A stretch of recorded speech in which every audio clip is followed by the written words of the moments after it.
The message was still open on my phone when the bus lurched forward, pulling away from the station. I hadn't replied. I couldn't. My thumb hovered over the screen, shaking slightly, as if one wrong movement would make everything irreversible. I didn't think it would be a problem, he had written. "I'm still coming, right?" Outside the window, the city blurred into gray streaks of rain and concrete. Inside my chest, something tight and familiar began to twist. This trip was supposed to be sacred. It was supposed to be about him, about the friend we buried less than a month ago, about keeping a promise we made standing around a hospital bed, whispering things we were terrified would become permanent the moment we said them out loud. Now I wasn't sure I wanted one of us there at all. Our friend, let's call him Mark, had always been the glue. The one who remembered birthdays, organized trips, pulled everyone back together after arguments. When he died suddenly, it felt like the ground had disappeared beneath us. One day we were planning a hiking trip with him. The next we were standing in black clothes, listening to words that felt too small for the weight of the room. At the funeral, we promised each other we'd still take the trip Mark had planned. A memorial trip, his favorite place. A way to say goodbye that felt more like him than flowers and speeches ever could. It was supposed to be just us, the people who knew him best, and now everything felt contaminated. Less than 3 weeks after the funeral, I found out that my friend Alex, someone I'd trusted for years, had started dating Lily. Lily wasn't just anyone. She had been one of Mark's closest friends. They talked every day. She was the one who helped his parents organize medical paperwork when he got sick. The one who cried so hard at the funeral she had to leave early. When I first heard, I thought it was a rumor, something twisted by grief and distance. Then Alex confirmed it himself, casually, like he was telling me he'd started a new workout routine. "It just happened," he said. We leaned on each other. I didn't say what I was thinking. That leaning turned into something else faster than grief usually allows. At first, I tried to tell myself it wasn't my place. People grieve differently. Trauma bonds exist. Life doesn't stop just because someone dies. But every time I thought about Alex coming on the memorial trip, about him sitting by the fire, where Mark was supposed to sit, laughing, holding hands with someone who had cried over Mark's coffin, it made my stomach turn. It felt wrong. Not immoral in some abstract way, just deeply,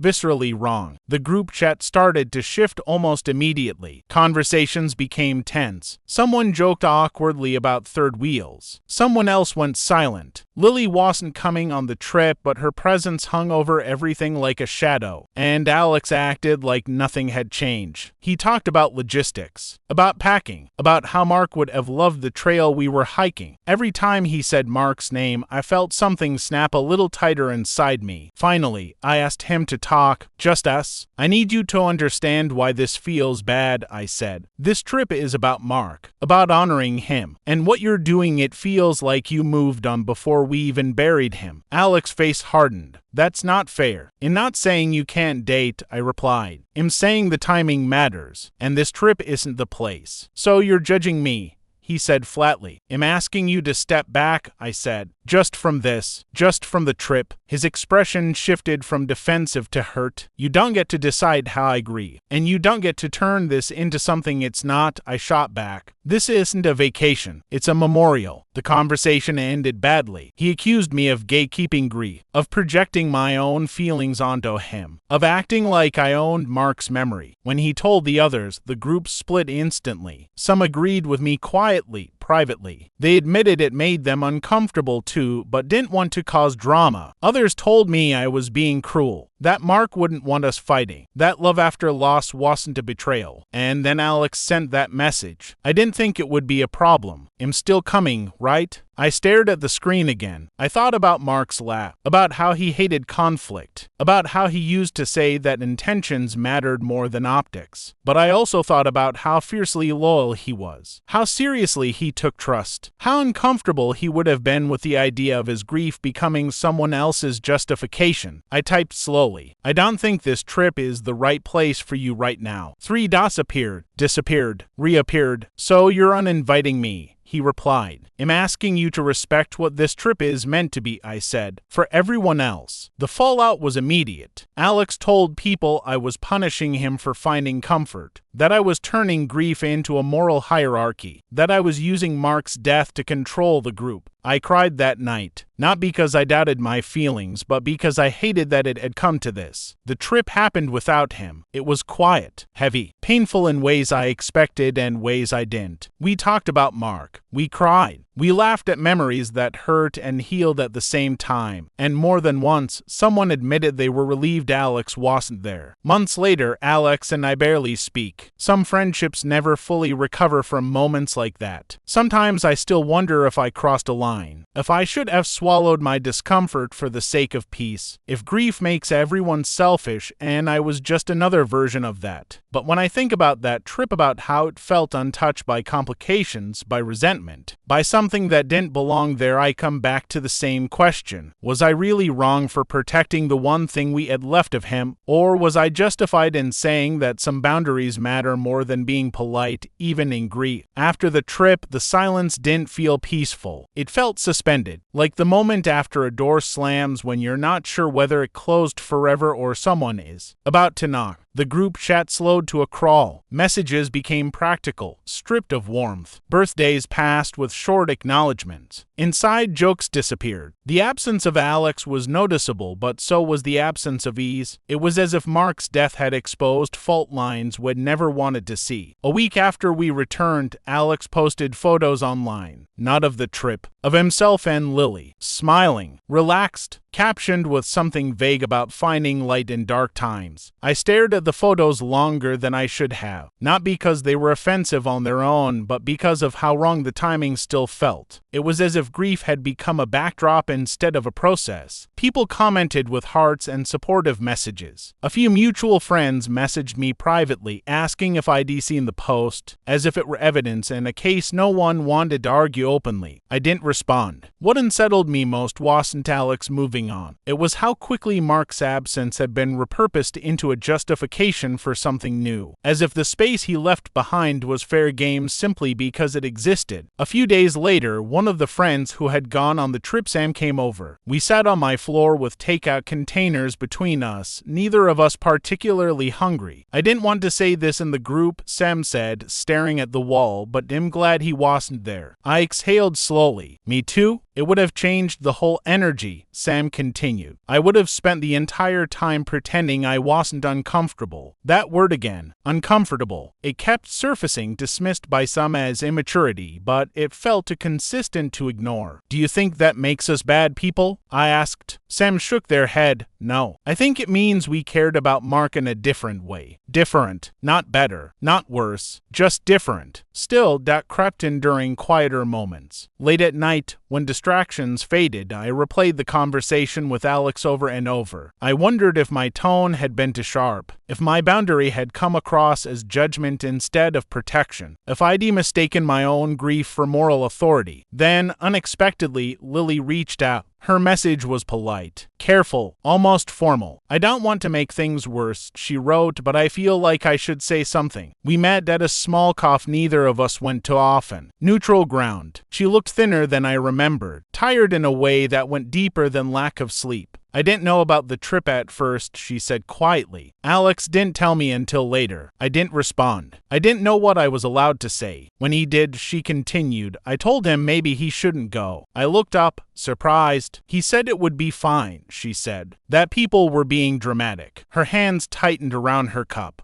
I didn't want to be the reason there was tension, but I also didn't want to be part of something that felt disrespectful. The word landed hard. I didn't plan this, she added quickly, as if bracing for judgment. None of it. Losing Mark broke something in me. Alex was there. That's all it was at first. I believe you, I said. And I did. But timing doesn't stop mattering just because pain is involved, I added. She nodded. I know. That's why I didn't go. And why I think maybe you weren't wrong. When we parted, I felt both lighter and heavier. Lighter because my instincts had been validated. Heavier because this situation was never as simple as one villain and one victim. Weeks later, Alex finally confronted me in person. He didn't yell. He didn't accuse. He looked defensive in a quieter way, like someone who had rehearsed arguments but wasn't sure which one would land. You turned everyone against me, he said. I didn't, I replied. I set a boundary. You made it about morality, he shot back. Like I did something unforgivable. I made it about context, I said. There's a difference, he scoffed. So I'm just supposed to sit out of things now? Because you're uncomfortable? Because the situation was bigger than you, I said. And bigger than me. He stared at me, searching for something, remorse, maybe. Or permission. Mark wouldn't want this, he said finally. I felt something settle.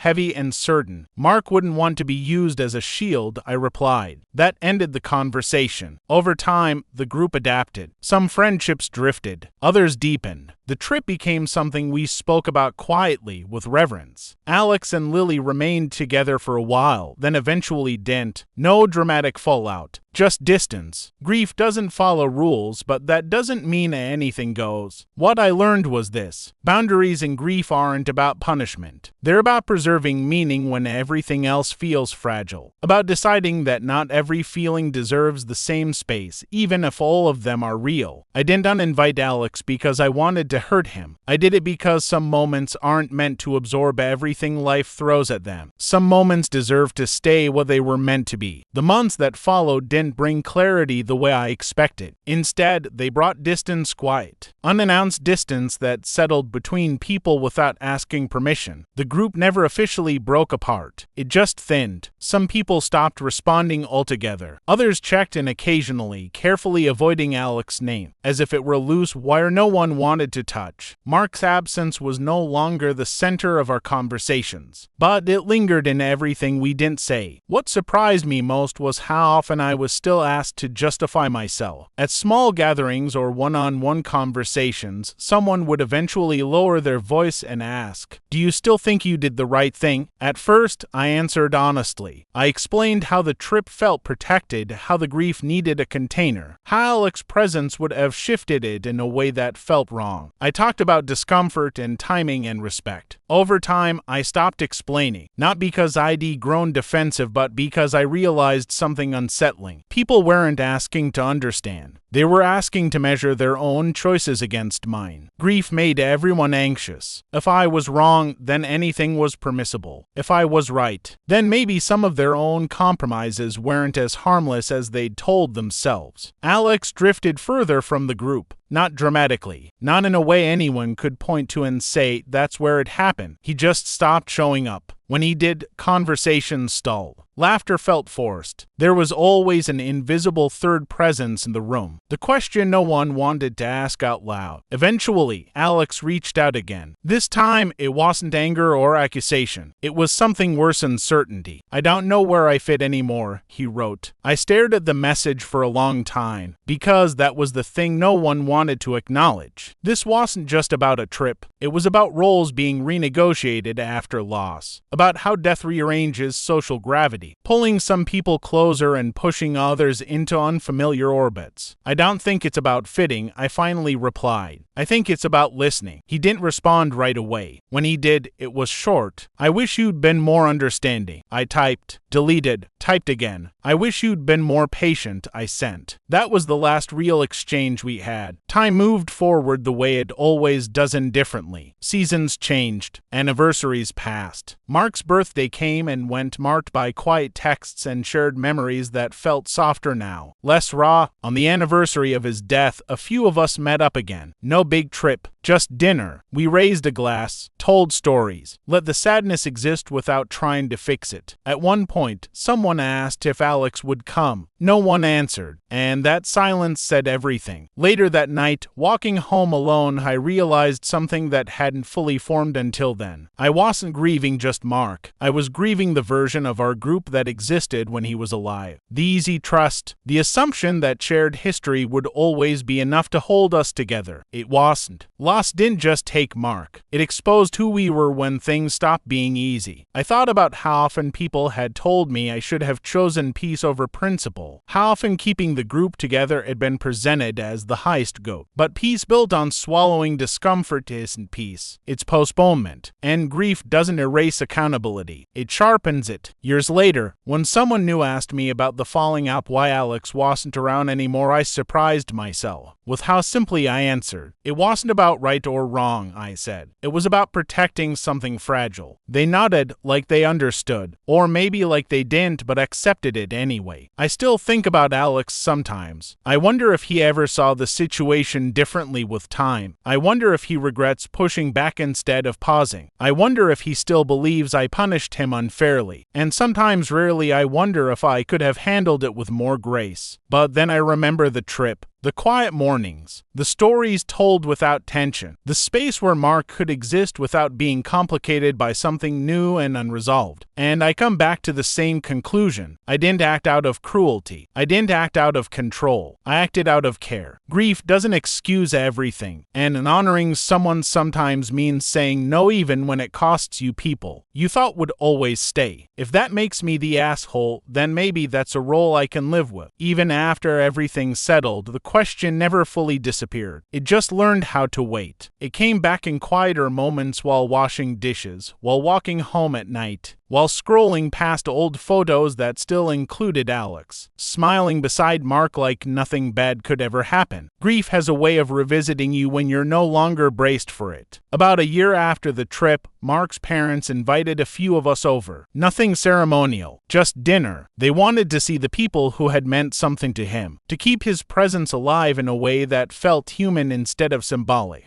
I hesitated before going. I hadn't seen them since the funeral. His mother hugged me tightly when I arrived, the kind of hug that carries weight rather than comfort. His father nodded at me from across the room, eyes kind but tired. "You went on the trip," his mother said quietly while we stood in the kitchen. "Yes," I replied. "We did." "Thank you," she said. "It meant a lot to us, knowing you honored what he wanted." Something in my chest shifted. Later that evening, when conversation drifted and people broke off into smaller groups, his father sat beside me. "Grief makes people strange," he said without looking at me. "It doesn't excuse everything, but it explains a lot." I nodded. Mark cared deeply about integrity, he continued, about things meaning what they're supposed to mean. He hated when moments got diluted. I swallowed. "He would have appreciated you protecting that," his father said. There it was. Not validation in a loud, triumphant way, but quiet confirmation from the people who mattered most. I didn't tell anyone about that conversation afterward. I didn't need to. It wasn't something to use as proof or leverage. It was just something to hold onto when doubt crept back in. Time passed again, slowly, uneventfully. Alex eventually stopped orbiting the group entirely. There was no final argument, no official cutoff. He simply became someone we used to know, someone who belonged to a chapter that couldn't be reopened without reopening the wound. Once, years later, I ran into him by accident at a grocery store. We stood there awkwardly, carts between us like a physical boundary neither of us named. He looked older, softer, less sure of himself. "Hey," he said. "Hey,"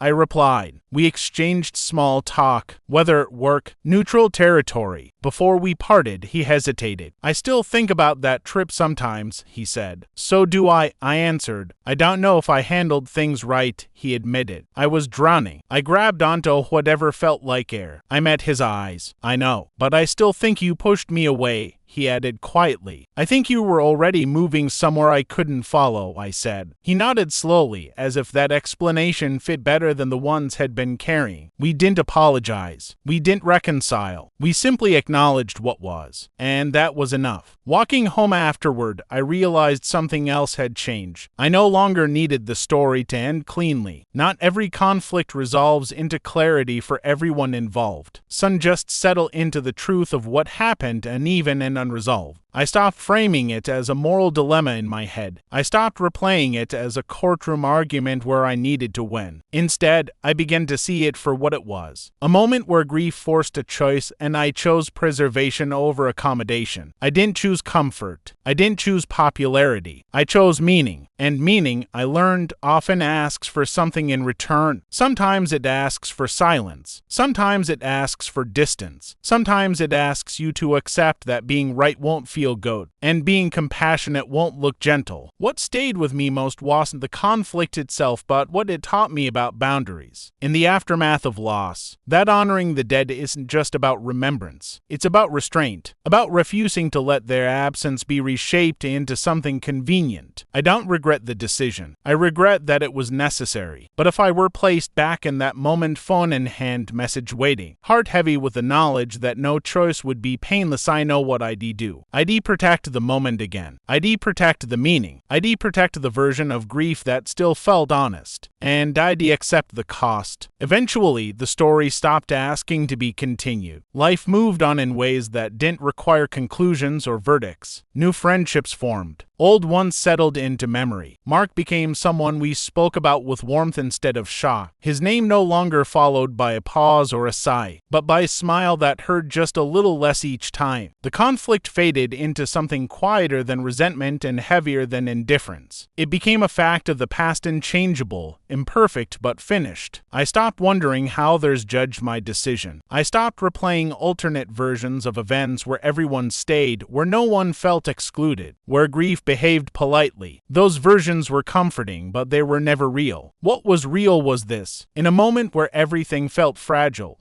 I chose to protect what mattered to me, not out of anger, not out of control, but out of respect for a friend who couldn't speak anymore, and for a grief that deserved honesty instead of compromise. Some people understood, some never did, and that was okay. Not every story ends with agreement. Some end with acceptance. I didn't need to be forgiven. I didn't need to be validated. I only needed to know that, when it mattered most, I acted in a way I could live with, and in the quiet that followed, that was enough.